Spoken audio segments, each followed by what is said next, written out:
শান্ত স্বভাবের মনমোহনকে কংগ্রেসের কাঠপুতুল ছিলেন। গান্ধী পরিবারের অঙ্গুলের নির্দেশেই দেশ চালাতেন।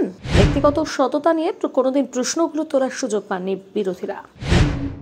2004 সালের 22 মে প্রথমবার প্রধানমন্ত্রী পদে শপথ নেন মনমোহন, আর তার কয়েকদিন পরই গঠন করা হয় ন্যাশনাল অ্যাডভাইজারি কাউন্সিল। প্রধানমন্ত্রী উপদেষ্টা কাউন্সিল এনএসি চেয়ারপারসন হন সোনিয়া গান্ধী। বিরোধীরা বলতে শুরু করেন, মনমোহনকে সামনে রেখে বকলমে সরকার চালাতে উপদেষ্টা কাউন্সিল তৈরি করা হয়েছে, আর তা থেকেই মনমোহনকে কাঠপুতুল বলে আক্রমণ করা শুরু হয়।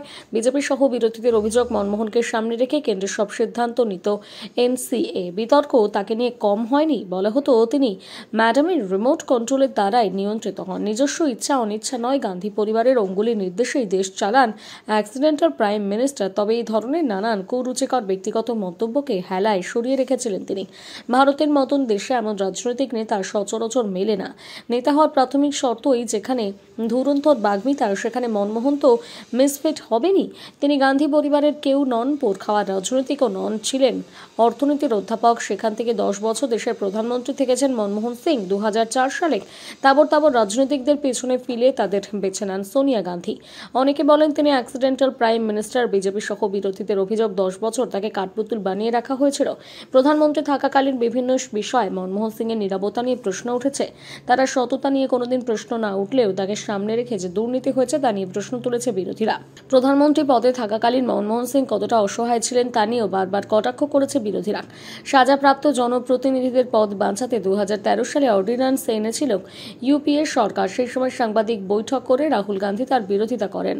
10 বছর তিনি প্রধানমন্ত্রী থেকেছেন। জওহরলাল নেহেরু, ইন্দিরা গান্ধী এবং নরেন্দ্র মোদী, এই তিনজন শুধু তার চেয়ে বেশি দিন প্রধানমন্ত্রী থেকেছেন। এই 10 বছরে মনমোহন সিং এর ব্যক্তিগত সততা নিয়ে কোনোদিন প্রশ্ন তোলার সুযোগ পায়নি বিরোধীরা। কিন্তু তার 10 বছরের প্রধানমন্ত্রীতে ইউপিএ সরকারের বিরুদ্ধে 2G স্পেকট্রাম, কমনওয়েলথ গেমস, কয়লা কেলেঙ্কারির মতন দুর্নীতির অভিযোগ উঠেছে। তারপর তৎকালীন প্রধানমন্ত্রী নীরব থেকেছেন। এমনকি রাহুল গান্ধী অর্ডিন্যান্স নিয়ে তীব্র আক্রমণের পর মুখ খোলেননি মনমোহন। তাই তাকে মৌনী মোহন, দুর্বল প্রধানমন্ত্রী বলে আক্রমণ শানিয়েছে বিরোধীরা। বিরোধীদের শত আক্রমণেও নীরব থেকেছেন মিতভাষী মনমোহন।